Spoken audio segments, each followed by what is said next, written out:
Aquí comienza Entendiendo los Tiempos.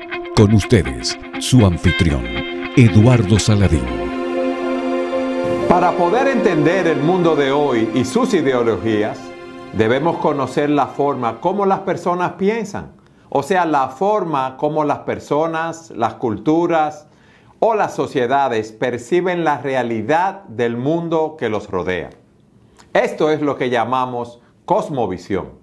Los cristianos estamos llamados a ver nuestro mundo desde un punto de vista bíblico, a la luz de lo que nos enseña la palabra de Dios. Y por eso estamos llamados a tener una cosmovisión bíblica. La Biblia nos llama a no adaptarnos a este mundo, sino a transformarnos mediante la renovación de nuestras mentes para que verifiquemos cuál es la voluntad de Dios. Y esa voluntad es buena, aceptable y perfecta. Y estad siempre preparados para presentar defensa con mansedumbre y ser así entendidos de los tiempos. ¿Cuál es la cosmovisión dominante en el siglo XXI? ¿Cuáles son las ideologías que más tratan de influenciarnos? ¿Existe alguna filosofía política por la cual se llevan estas ideologías al Estado? Para hablar de este tema tenemos con nosotros a Julián Musa, un apologista cristiano conocido por ustedes, director de Radio Eternidad en Santo Domingo, República Dominicana. Bienvenido nuevamente, Julián. Gracias por estar con nosotros. Muchísimas gracias, pastor, por una vez más hacernos la invitación a compartir con usted y con todos aquellos que siguen los programas de Entendiendo los Tiempos. De verdad que es un gran gozo y deseamos que este tema que vamos a tratar sea de mucha edificación para todos. Julián, ¿realmente existe una cosmovisión dominante en este siglo XXI? Sí, definitivamente. O sea, en Occidente hubo un cambio radical a partir de inicios del siglo XXI con respecto a la cosmovisión imperante. Y estamos hablando de que hoy día esa cosmovisión que permea todos los ámbitos de nuestras sociedades es el posmodernismo. Es esa filosofía posmoderna que cuando nosotros miramos en qué consiste, hay ciertos aspectos que resaltan. Por ejemplo, el posmodernismo enseña que la verdad y los valores son relativos. De hecho, el posmodernismo en este aspecto de la verdad abraza la afirmación de que, bueno, eso puede ser verdad para ti, pero esto es verdad para mí, sin importar las evidencias que se presenten. O sea, no le interesan las evidencias. Simplemente se basa en ese tipo de afirmación. Otra cosa de esta cosmovisión imperante en estos tiempos es que no toma en cuenta el razonamiento, ni mucho menos aspectos vinculados a la fe. Y sobre todo si esa fe tiene que ver con el cristianismo, sino más bien que se fundamenta en las emociones y en los sentimientos. Esa es la base a nivel de lo que son valores que exalta el posmodernismo.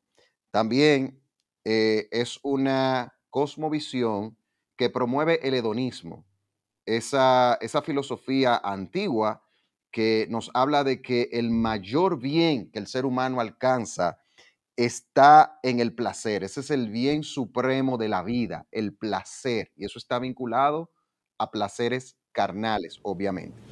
Y Julián, también un paréntesis sí. Ahí. Entonces, ellos plantean que los valores morales, que la verdad es relativa, que cada quien tiene su propia verdad. Y si en el mundo hay 6.000 millones de habitantes, entonces cada persona tiene su propia verdad. Eso es un punto. Eso es así, literal, lo que usted acaba de decir. Y evidentemente, como la ley de la selva. Así es. Y también entonces que debemos guiarnos por nuestras emociones más que por nuestro razonamiento. Exacto, exacto. Ok. Y que debemos vivir para buscar el placer, entonces, para satisfacer nuestras pasiones y nuestros deseos. Así es, pastor. Esos son de los postulados del posmodernismo. ¿Qué más? ¿Qué más, Julián? Otra cosa que creo que es muy importante es que ataca de manera directa lo que es la familia nuclear y promueven lo que es la posfamilia. O sea, que cualquier cosa es una familia. Y eso lo vemos de una manera muy clara en el mundo actual.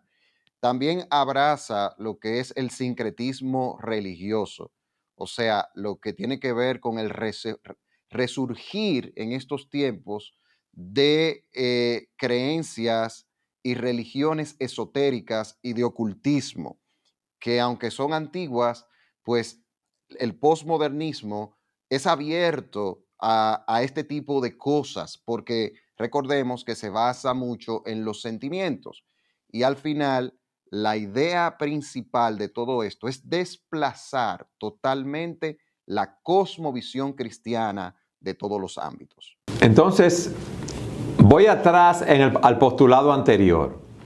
Ya una familia no está compuesta por un hombre, una mujer, un esposo, una esposa, un papá, una mamá y sus hijos.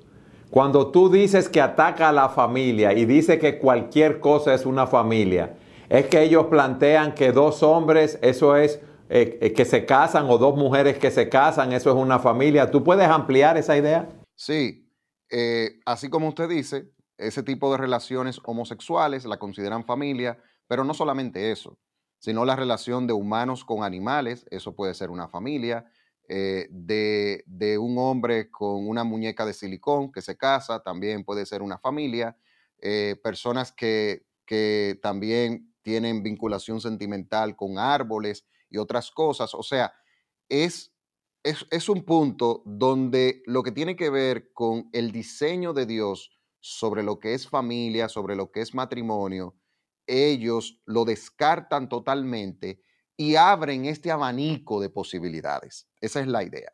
Entonces, por eso es que hablamos de un tiempo de la posfamilia, desde una perspectiva del diseño de Dios de lo que es una familia. Entonces, también cuando hablamos de ese sincretismo religioso, cada quien puede creer lo que le parezca, puede tener todo tipo de ideas, pero dice la Escritura que hay camino que al hombre le parece derecho, pero su fin es camino de muerte, Julián. Así mismo, o sea, evidentemente son caminos que llevan a las personas a la condenación eterna, como la Biblia dice. Sabemos que Dios ha establecido un solo camino. Juan 14:6, Jesús dijo, yo soy el camino, la verdad y la vida, y nadie viene al Padre si no es por mí. Y el posmodernismo, a diferencia de su antecesor, el modernismo exaltaba el razonamiento, pero un razonamiento sacando a Dios de la ecuación, y trataba de dar respuesta a todos por medio de la razón. El posmodernismo viene como una crítica al modernismo, como no pudo ver esos resultados que esperaba y que prometía de bienestar del mundo, entonces, y de bienestar social. El posmodernismo lo que hace es que cuestiona eso y dice, bueno, si en la razón, como el modernismo nos presentó, no da respuesta a las grandes preguntas de la vida, ni dan la felicidad, evidentemente es porque la verdad no existe. Y de ahí es que viene que el posmodernismo abraza la idea de que a través de las emociones y el sentimiento es que el hombre encuentra la verdadera felicidad, algo que es totalmente errado, pero es el postulado que presenta el posmodernismo. Entonces, ese posmodernismo es una de las ideologías imperantes en la sociedad actual. El posmodernismo es como el tronco que sostiene las ideologías del siglo XXI. O sea, todas se fundamentan en esa cosmovisión. Entonces, en ese sentido, una de las cosas, para hablar precisamente de las ideologías del siglo XXI y que podamos verlo un poquito más claro, y que son cosas que la vemos a diario, lo que vamos a hablar en este momento, el posmodernismo promueve lo que es un falso activismo social. Cuando hablamos de un falso activismo social, nos referimos a que no se fundamentan, ese activismo no se fundamenta en derechos reales, o sea, derechos que competen a todos los seres humanos, no, sino en caprichos y privilegios para ciertos grupos. y es un activismo pseudo-intelectual, falsamente, es bajo un intelecto falso.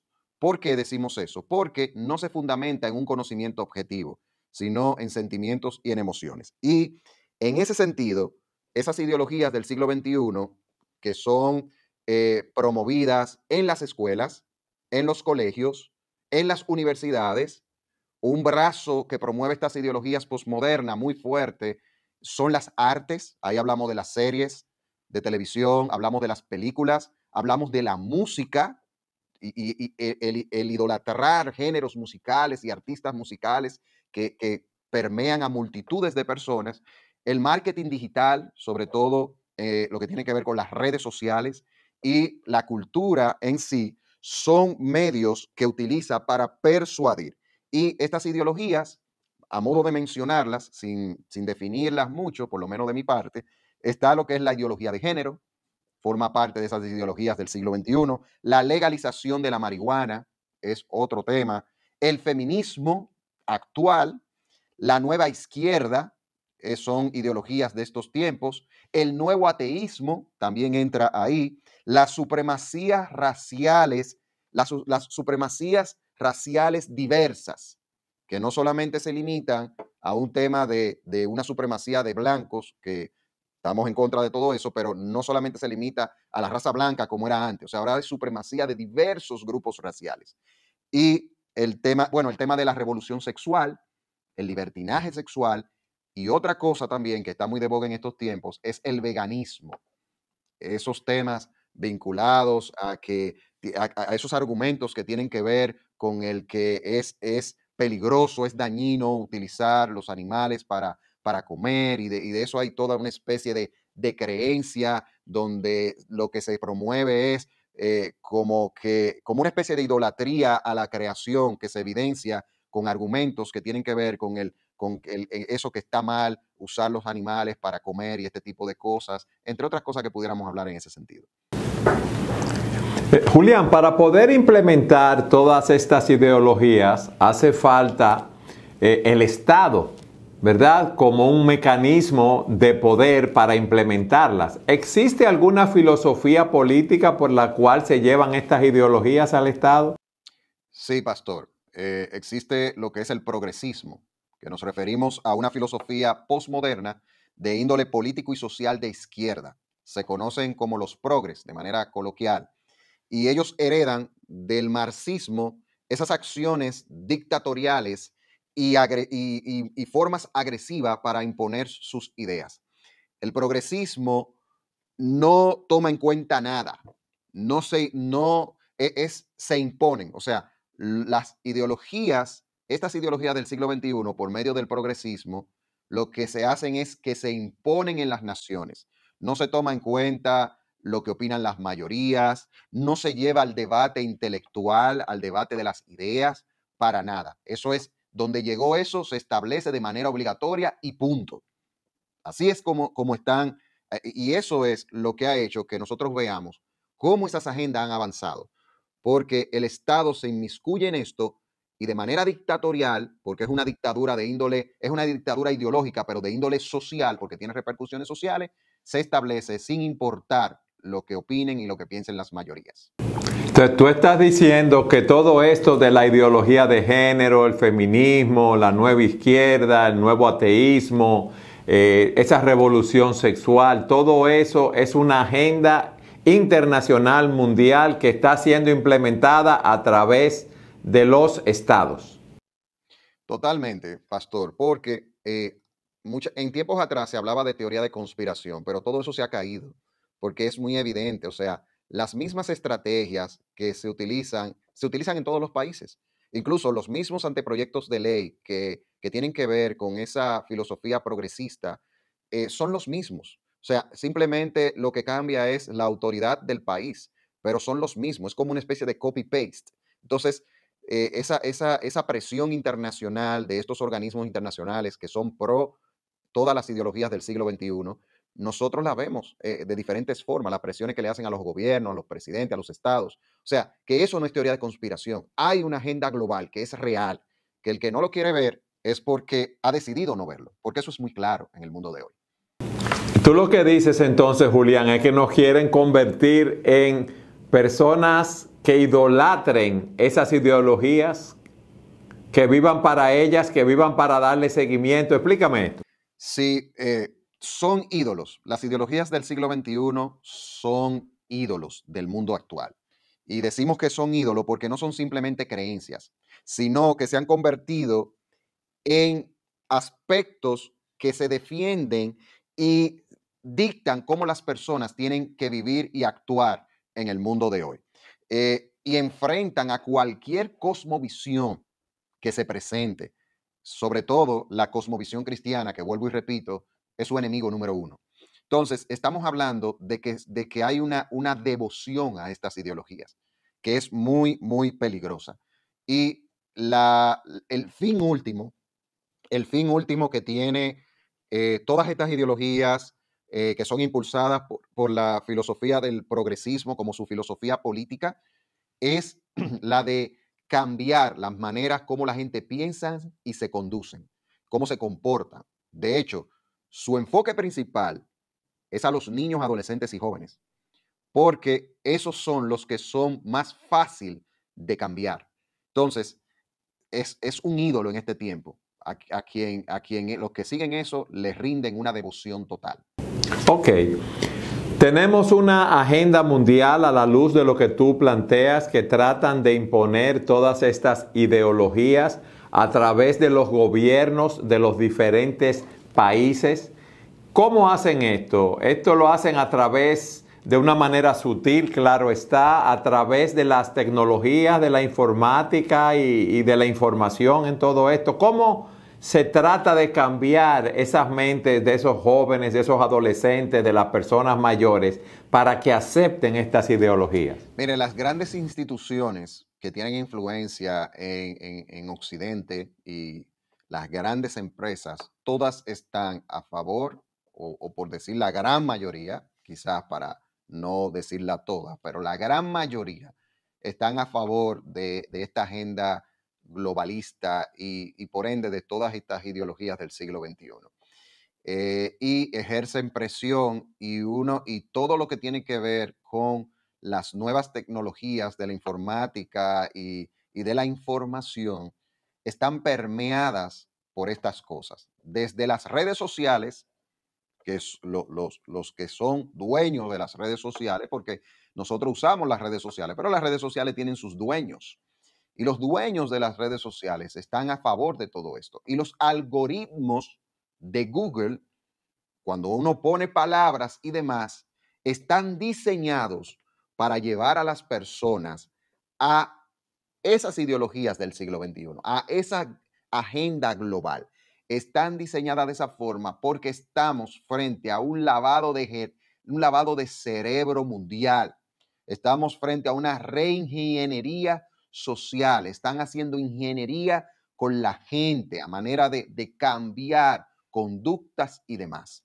Y eso es muy claro. Cualquier persona puede poner palabras muy específicas de temas morales, de temas sociales, y fácilmente se va a dar cuenta cómo es llevado a páginas o artículos que son a favor de estas ideologías. Pero alguien podría decir, no, Julián, eso es así, porque es que hay mucha demanda, mucha inquietud, y las personas buscan mucho esos temas, No, dada la influencia que hay en la actualidad. realmente no, porque es que tenemos que recordar, y por eso yo mencionaba anteriormente, que las redes sociales tienen dueños. A veces nosotros estamos tan acostumbrados a usar estas cosas que creemos como que eso siempre ha estado así, eso está solo. No, o sea, todo eso tiene sus personas que lo trabajan y evidentemente una de las muestras que nos deja ver eso es las censuras que se dan. O sea, las censuras sobre temas que son contrarios a estas ideologías. Porque también vivimos en un tiempo donde es una cosmovisión, el posmodernismo, que te habla de tolerancia, pero es la cosmovisión más intolerante que existe actualmente, porque no hay tal tolerancia. Entonces, nosotros creemos, porque sabemos que las personas han sido permeadas, los dueños de estas empresas, de estas grandes empresas de comunicación, han sido permeados por estas ideologías y esos son algoritmos diseñados. Todo eso está preparado así. Eso no es que estamos especulando, o sea, realmente eso es así. Y nosotros que trabajamos, pastor, con medios de comunicación, por ejemplo, con Radio Eternidad, y trabajamos con medios, por la gracia del Señor hemos conocido estas cosas, porque trabajamos también con algoritmos para posicionar aquellos contenidos que usamos. A mí me gustaría, Julián, en los 10 minutos que nos quedan de programa, que tú nos expliques cómo esas ideologías atacan nuestra fe y cuál debe ser nuestra actitud como cristianos ante esta situación. Porque es muy importante saber qué área de nuestra fe estas ideologías están atacando de una manera tan sutil. Estas ideologías atacan nuestra fe porque vemos cómo afirman, por ejemplo, que Dios no existe. Algo que nosotros tenemos que hacer como cristianos es afirmar la existencia de Dios. El posmodernismo ataca eso, que es céntrico en nosotros. Para el creyente, Dios es real y eso es algo que nosotros debemos afirmar. Voy a aprovechar esta pregunta para hablar lo que ellos atacan y por ende lo que debemos afirmar. Atacan eso de que Dios no existe. Nosotros tenemos que afirmar la existencia de Dios. También atacan de que no existe la verdad, de que la verdad es algo que no existe y por ende ellos abrazan el relativismo moral. Pero mire cómo eso es tan absurdo, porque el decir que la verdad no existe ya es una verdad absoluta. O sea, mire cómo se le cae eso. O sea, cómo no tiene sentido eso. Ahora bien, ellos atacan la verdad. Nosotros tenemos que promover y decir que solo en Dios está la verdad. Y por ende, la verdad es absoluta. La verdad no es relativa. Juan 17:17, por ejemplo, Jesús dijo, tu mensaje es la verdad. Haz que al escucharlo ellos se entreguen totalmente a ti. O sea, el mensaje del Señor es la verdad. La verdad es una persona que es Cristo y todo lo que tiene que ver con lo que Él vino a enseñar. Y eso tenemos que promoverlo. Porque en ese mismo orden, pastor, al atacar la verdad, estas ideologías atacan el razonamiento humano, ataca la lógica, ataca el sentido común y ataca el conocimiento objetivo. Entonces, también otra verdad que atacan de nuestra fe y que nosotros debemos afirmar es que ellos atacan lo que tiene que ver con lo que somos como especie. O sea, nosotros tenemos que afirmar que nosotros no venimos de la evolución, porque la evolución forma parte de las bases del posmodernismo.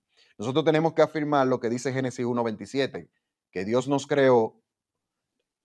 creó al hombre a imagen suya, a imagen de Dios lo creó, varón y hembra los creó. Nosotros somos una creación de Dios. Eso tenemos que afirmarlo y gritarlo por los cuatro vientos también. Nuestra sexualidad es un diseño de Dios. Yo les hablaba a ellos, les mencionaba que una de sus ideologías fuertes es la revolución sexual. O sea, y todo esto de ideología de género, de que el sexo, o sea, eso ilimitado de la sexualidad que ellos promueven. No, Dios no enseñó eso. La sexualidad es un diseño de Dios y, por ejemplo, un texto, Mateo 19:5, Jesús dijo, por esta razón el hombre dejará a su padre y a su madre, se unirá a su mujer y los dos serán una sola carne. O sea, la sexualidad es un diseño de Dios que se evidencia con la biología. Todo ese tipo de sexualidad fuera de eso ni siquiera tiene una base científica que lo apoye. Todo eso es una aberración ante los ojos de Dios y nosotros tenemos que afirmar eso. Otra cosa, ya no tanto, bueno, se ataca. ¿Qué nos ataca a nosotros? Ataca estas ideologías, como persiguen la fe cristiana, quieren intimidar a los cristianos. Y los cristianos somos llamados a ser sal y luz, no a estar con miedo. Nosotros somos llamados a ser sal y luz y es tiempo de que nosotros como creyentes seamos valientes. ¿Qué nos dice, por ejemplo, Mateo 11:12? Desde los días de Juan el Bautista hasta ahora, al reino de los cielos se hace, al reino de los cielos se hace fuerza y los violentos y los valientes lo arrebatan. Entonces, por último, y algo que no quiero dejar pasar en una respuesta como esta es que nuestra fe, la fe cristiana, es una fe razonable, porque concuerda con la revelación bíblica, con la ciencia y el razonamiento humano. ¿Por qué presento esto? Lo digo porque muchas veces lo que se quiere decir de nosotros es, no, lo de ustedes es fe, como que nuestra mente no razona, como que es un asunto en el aire, y ustedes tienen que estar en su templo, ahí es que ustedes tienen que hablar de eso. No, no, no. La fe cristiana es una fe razonable que concuerda, aparte de la revelación bíblica, con el razonamiento humano y concuerda con la ciencia. Entonces, en ese sentido, el cristiano no se puede amedrentar porque el cristiano está en la verdad y todos los principios de nosotros tienen fundamento en el razonamiento lógico que tiene que ver con la verdad. Aún aquellos que no podemos demostrar por ciencia y por razonamiento, porque están vinculados a la revelación bíblica, a la fe bíblica, y por ende encuentran un buen razonamiento ahí en la fe bíblica. Algunos aspectos de nuestra fe que la creemos, lo estoy hablando de aquellos que se creen precisamente por fe, porque Dios nos lo ha revelado. Entonces, debemos ser valientes, no es un tiempo para intimidarnos, porque aquí está en juego muchas cosas. Tú sabes que la presión que hay con todas esas ideologías intimida a muchos cristianos y hay muchos que no saben cómo defender su fe. Por eso es que es tan importante uno poder conocer, lo que dice la palabra de Dios y también conocer cómo esas personas piensan y cómo están tratando de influenciarnos con todas estas ideologías. Julián, que es un bombardeo continuo que tenemos a través de la radio, a través del internet, a través de la prensa escrita, a través de las películas, de diferentes maneras. Y a mí me gustaría, en ese sentido, que tú nos des una exhortación final para aquellos que están oyendo todos estos principios que tú estás dando, hablando de todas estas ideologías y cómo combatirlas. Sí, nosotros estamos frente a un ataque que es ideológico, pero que evidentemente se materializa en las acciones de la gente. Y ahí es donde entra lo que tiene que ver con la importancia de nosotros seguir evangelizando, llevando el mensaje de salvación a la gente, ese mensaje que transforma, cambia vida y que es el mensaje más esperanzador, las buenas nuevas de nuestro Señor Jesucristo. Y también, como el ataque tiene que ver en aspectos de las ideas, los argumentos y demás, es muy importante que nosotros aprendamos a cómo defender nuestra fe. O sea, y nosotros, esa doctrina bíblica que tiene que ver con la defensa de la fe, lo que se conoce como la apologética, es muy importante que nosotros podamos aprender métodos, estrategias de cómo razonar estas cosas desde una cosmovisión cristiana y mostrarles a ellos por qué son absurdas estas ideas y por qué son peligrosas primariamente para ellos y luego para aquellos que son permeados por estas ideologías. Julián, yo voy a tomar esa exhortación que tú nos has hecho, que debemos aprender a defender nuestra fe. Y quiero invitarte para que hagamos un programa acerca de cómo defender nuestra fe. ¿Qué te parece? Pero agradecido, claro que sí. Vamos a hacerlo. Yo creo que eso sería muy interesante para la gloria de Dios y para la edificación de los que nos ven. Hermano, gracias por haber estado con nosotros, por habernos edificado de esa manera. Muchísimas gracias, pastor, y estamos para servirle. Y gracias a todos ustedes por habernos acompañado en un programa más de Entendiendo los Tiempos.